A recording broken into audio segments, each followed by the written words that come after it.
canugii waa ku imaanaya asagoo maarta ii sheeg aadan waxba u qaban karin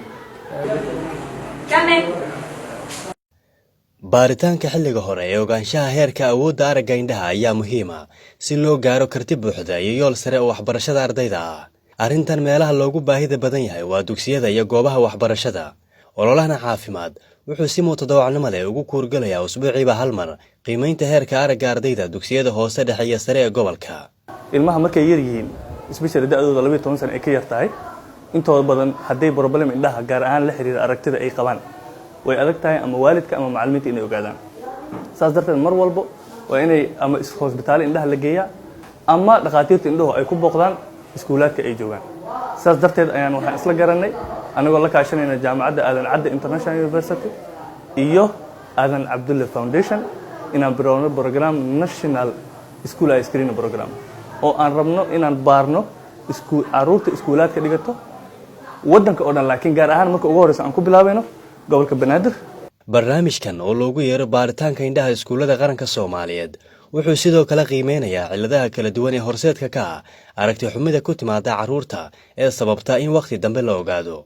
waxaa dhacday hadda ka hor xarumaha isbitaallada aan joogno ama aan ka shaqeynaba waxaa noogu yimid ilmo yar oo aadan waxba u qaban karin, oo aadan ookiyaal siin karin, oo aadan daawo siin karin, sababteeduna ay tahay waxa la yiraahdo amblyopia.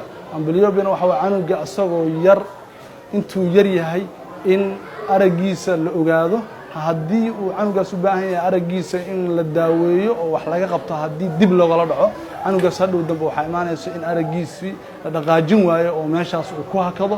daawona looma qori karo, ookiyaalna looma qori karo. canugii marka wuxuu noqonayaa adigoo hor joogo inuu araggiisii uu maarata isha wax ka qabad yeelan waayo. ardayda yaryar ayay u badan tahay inaysan wax badan waalidiinta u sharaxin heerka araggoodu joogo markay wax baranayaan iyo halisaha ku xayndaaban intaba. hase ahaatee barnaamijkan ayaa u muuqda mid abuuraya fursad sare loogu qaadi karo wacyiga caafimaadka aragga ardayda iskuullada. dugsigan oo ku yaala degmada Kaaraan waa markii u horreysay uu soo gaaro barnaamij noocaana. waxaa la qaabilay qiyaastii 58 arday oo maray baaritaanka qiimaynta heerka aragga.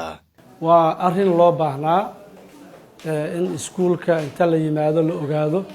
wax badan waxaan arki jirnay arday oo aragga dhibaato ku qabto, markaana waxaan keeni jirnay maxay ahayd qaybo hore, siidka hore ama fadhiga hore aan keeni jirnay. marka in xal loo helo oo ardaydaasi la ogaado kadibna la daaweeyo waa arrin aan soo dhaweynayn.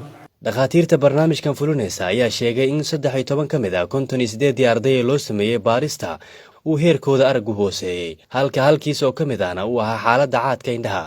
wejiga koowaad ee ololahan ayaa la filayaa inuu qaabilo 10,000 oo arday 6 bilood gudahood. hadafka qabanqaabiyaasha ayaa ah sidii ay gacan uga geysan lahaayeen yaraynta dhibaatooyinka aragga carruurta ku dhaca. waalidiin badan ayaan ka warqabin heerka aragga ubadkooda daada iskuulka, taas oo laga yaabo inay saameyn weyn ku yeelato awooddooda waxbarasho. caafimaadka aragga ayaa muhiim u ah horumarka waxbarasho ee ardayda. barnaamijkan ayaa badbaadin kara aragga arday badan. cabdiraxmaan daahir Gutaale, Stan TV.